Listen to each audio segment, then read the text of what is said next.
Ahoj kamarádi, malí i velcí, všichni milovníci pohádek. Vítám vás při nedělním autorském čtení z Majoránku z Belinkového ranče. Moje jméno je Jana Mivková a jsem autorkou téhleté krásné pohádkové knížky, která se jmenuje Hastrmanská pohádka, kterou jsem napsala a současně ilustrovala. Těšíte se na dnešní čtení? Já moc. A doufám, že si pohádku spolu užijeme a že se vám bude líbit. Taky bych moc chtěla poděkovat Báře a Stanovi a Beátce za pozvání na Belinkový ranč Majoránek. Mají to tady hezký. Přijďte se podívat. Už jste připraveni? Usazeni? Tak můžeme začít. Hastrmanská pohádka. Kapitola 1. Podiv se. Bylo, nebylo. Za několika kopci v údolí mezi krásnými vysočinskými lesy, mezi 2 velkými rybníky, rozkládá se malebná vesnice. Taková jako ta vaše, nebo ta v sousedství. A té se odjakživa říká Podiv se. Jako každá správná vesnice má náves s kostelíčkem jako malovaným. Taky tržnici, kam se sjíždí trhovci pravidelně na jarmark, i malou hospodu. Nesmím zapomenout ani na pořádný mlýn na samém konci vesnice, kde se odpradávna mele mouka. Nikdo neví, kdo vesničku pojmenoval a proč. Jedno je ovšem jisté. Co vesnička existuje, děje se v ní neustále něco roztodivného a nevšedního. Proto se místní nikdy nenudí a pořád je tu veselo. Ne jinak tomu bylo i v loni. To byla převeliká úroda obilí. Kapitola 2. Ve mlýně. Ve mlýně bydlí toho času hodná, stále ještě dost mladá, vdova mlynářka Kotrbová se svým synkem Honzou. Už je tomu pár let, co starého dobrého mlynáře pochovali. Z Honzy se stal šikovný, pěkně urostlý a pracovitý mladý muž, co se umí ve mlýně otáčet. Však ho tatínek dobrému a poctivému řemeslu naučil. Honza musí někdy zastat práci i za 2. Žijí s maminkou sami a je potřeba, aby po otci řemeslo převzal. Žádné pomocníky ve mlýně nemají. Mlýn je pro Kotrbovi jediným živobytím. Cože je to živobytí? Inu, práce, za kterou mlynářovi zákazníci zaplatí a on si zase za ty peníze může koupit jídlo, šaty nebo třeba vyspravit dům. Přestože Kotrbová se synem ani trochu nezahálejí, mají občas co dělat, aby se tak uživili. Záleží na tom, jak se sedlákům na polích urodí obilí. Když je úroda pěkná, mají se dobře. Předešlého roku bylo horké léto. Voda v rybníce stála, náhon zarůstal všelijakým zeleniskem, rákosím a divokou trávou. Zatímco se Honza staral o chod mlýna a od rána do večera mlel mouku, mlynářka věnovala čas skromnému políčku a zahrádce, aby si přilepšili, také domácnosti a kuchyni. Jak ta vám dobře vařila. Obilí se na polích dařilo. Slunce sílilo a hřálo od jara. Brzy se v širokém, dalekém okolí zlatavě leskly nekonečné lány ječmene, žita, ovsa. Sem tam sprchlo, akorát, aby dalo rostlinám a trávě napít. Honzovu práci ve mlýně střídalo nekonečné čištění náhonu, co ve stojaté vodě zarůstal rákosím, a říčky, která mlýnské kolo popoháněla, jak přitékala do rybníka. Vody bylo čím dál méně. Nepršelo. Mlýnské kolo nenápadně zpomalovalo. Do mlýna se denně sjíždělo několik sedláků z širokého dalekého okolí, aby si nechali semlít mouku. Někdy mlel Honza od brzkého rána až do setmění, někdy i po západu slunce. Zdálo by se, že ve mlýně panuje klid a dny utíkají jeden jako druhý. Jenže zdání klame. Mlýn má totiž ještě o 2 nájemníky víc. Ti se usadili na půdě, kde je na vyhřáté slámě teploučko a měkoučko. Skoro jako v pekle. No ano, těmi nezvanými hosty jsou 2 chlupáči, malej a velkej, jak jim mlynářka po domácku říká. Sám Lucifer je poslal štandopéde na zem, protože se s tou cházkou lenošnou nechtěl každý den zlobit. Dokud se prý nestanou pořádnými ďábelskými čerchmanty, mají zůstat tam, kde jsou. Ovšem oběma se ve mlýně tak zalíbilo, že na návrat do pekla rozhodně nepomýšleli. Nemuseli skoro nic dělat. Celé dny se poflakovali a chytali lelky.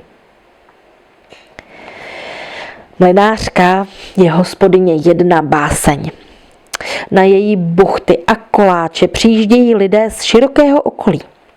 Nejednou se tady zastavila i sama vrchnost. Čertiska se cpou, až se jim dělají boule za ušima a zpátky do peklíčka se jim ani zamák nechce. Kotrbovi si na ně začas také zvykli. Mlynářce nikdy v peci nevyhaslo. Ve mlýně u kamen bývalo teplo. Když bylo přece jen třeba pomoci, čertiska k dílu přinutila. U takových mlsalů je to docela snadné. A rohatí, i když neradi šli, věděli, že by jim jinak docela dlouho kručelo v břiše. Kapitola 3. Nový nájemník. Čas v podiv se ubíhal jako v jiných vesničkách v celé naší zemi. Až do onoho jarního dne. Zrovna když odbíjeli na věži kostelíka 1 popoledni, objevil se na návsi zelený mužíček, samá pentle a s ním 2 děvčata. První děvče vypadalo jako obrázek, tak akorát na vdávání. Vedle něj poskakovala ještě jedna docela malá čiperka. Nikdo ani na vteřinu nezapochyboval, že je to Hastrmanský. Mužíček si udivených a vyjevených pohledů místních tetek vůbec nevšímal a štrádoval si to rázně rovnou za veskem mlýnu. Z šosu mu kapalo a bylo vidět, že má naspěch.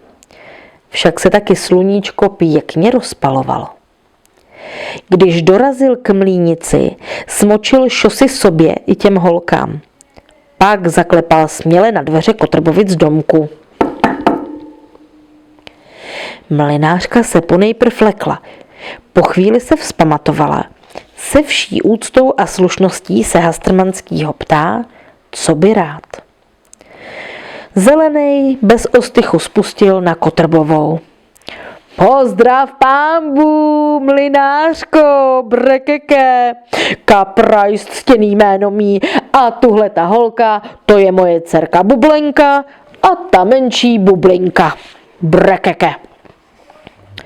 No to jsem se lekla. Jemináčku, že vy jste Hastrmanský? Už je to tak, páň mámo, brekeke. Mlynářka celá ještě udivená odpověděla. A co byste rád, zelený mužíčku? Nevím, zda vám budu umět pomoci. Kaprajs se nadechl a spustil. Mlynářka jen mrkala. To nebude tak těžký, mlynářko, brekeke. Přišel jsem, protože se všude pod vodou špitá, že váš mlýn neklape zrovna veselou písničku. Brekeke, až rybník i náhon melou z posledního, brekeke. Mlynářka se musela zamyslet, jak to u nich posledních pár dní vypadá. Zákazníků je fronta, Honza mele celý den téměř bez přestání. Dokonce i čertiska přiložila ruku k dílu. V rybníce však voda vysychá a v náhonu se žabinci v tom horku docela daří.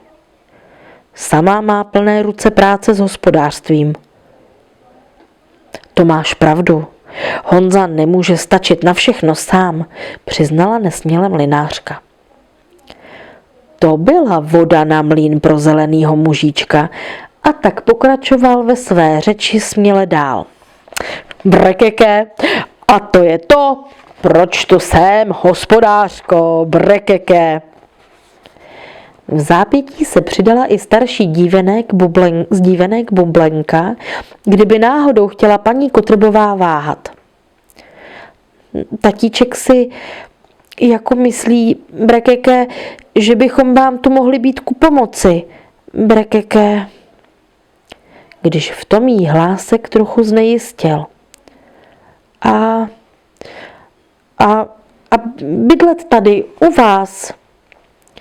Pro pánička, to jako tady ve mlýně, vyděsila se Kotrbová.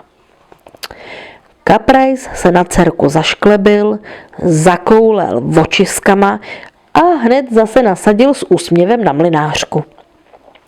Ale ne, brekeke, podívejte, paní mámo, můj rybník mi samým horkem vyschl a tak hledám nový bydlení, brekeke. Kdybych mohl bydlet v tom vašem, budu za to na oplátku Honzovi rybník i náhon čistit, brekeke, mlýnský kolo popohánět a nějakýho toho šupináče tu taky vysadím, brekeke, abych svýmu hastrmanskýmu jménu Kaprais ostudu neudělal, brekeke. Kotrbová si nevěděla rady. Je dobrota sama. Taky jí trochu bylo líto těch dvou pěkných tvářiček, ale ne se rozhodnout. No já nevím, aby mi Honza nevyhuboval. Děvčátka i Hastrman na ní upírali zrak. Nakonec se Bublenka odvážela požádat ještě jednou. Tak to s námi, brekeke, mlynářko, třeba jen zkuste a uvidíte. Pěkně prosíme, paní mlynářko, žadonila i ta malička a hladila mlynářku po zástěře. Kotrbová už byla na měko a tak svolila. I na čertiska jsme si tu zvykli, tak proč ne na Hastrmanskýho? Dobrá, nechám vás tu do konce léta na zkušenou a pak se uvidí. Kaprajzovi se očividně ulevilo. Ani si nevšiml té poznámky o čertech. Boty už měl od samého chození prošoupané a všichni tři byli z dlouhé cesty unavení. Brekeke, jste moc laskavá, mlynářko. Už zítra uvidíte, že nebudete litovat. Pak už na nic nečekal. Rovnou si to zamířil k rybníku, aby si to mlynářka nerozmyslela a děvčata hnala před sebou. Kotrbová si vydechla. Uf, tak to jsem na to teda zvědavá. Z toho setkání byla celá zaskočená. Mlynářka byla ten den doma sama. Honza odjel ráno na trh a tak rozhodla po svém. Pokud se Kaprajzova práce osvědčí, běželo jí hlavou, a Honza bude taky souhlasit, může pak zůstat nastálo. Že je to Hastrman? No a co? Když se Honza v podvečer z trhu vrátil, trochu se divil i vyhuboval mámě, že je příliš důvěřivá. Nakonec však souhlasil, že za zkoušku nic nedá.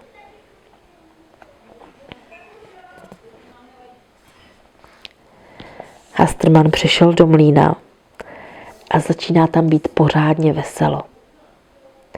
A vy z vás, koho zajímá, jak to bylo dál a těšíte se na další čtení, tak přijďte příští neděli opět o 7:30 sem na stránky Majoránku Bylinkového ranče a můžete si poslechnout, jak to bylo dál, jestli Hastrman dodržel slovo a co na to řekli čerti.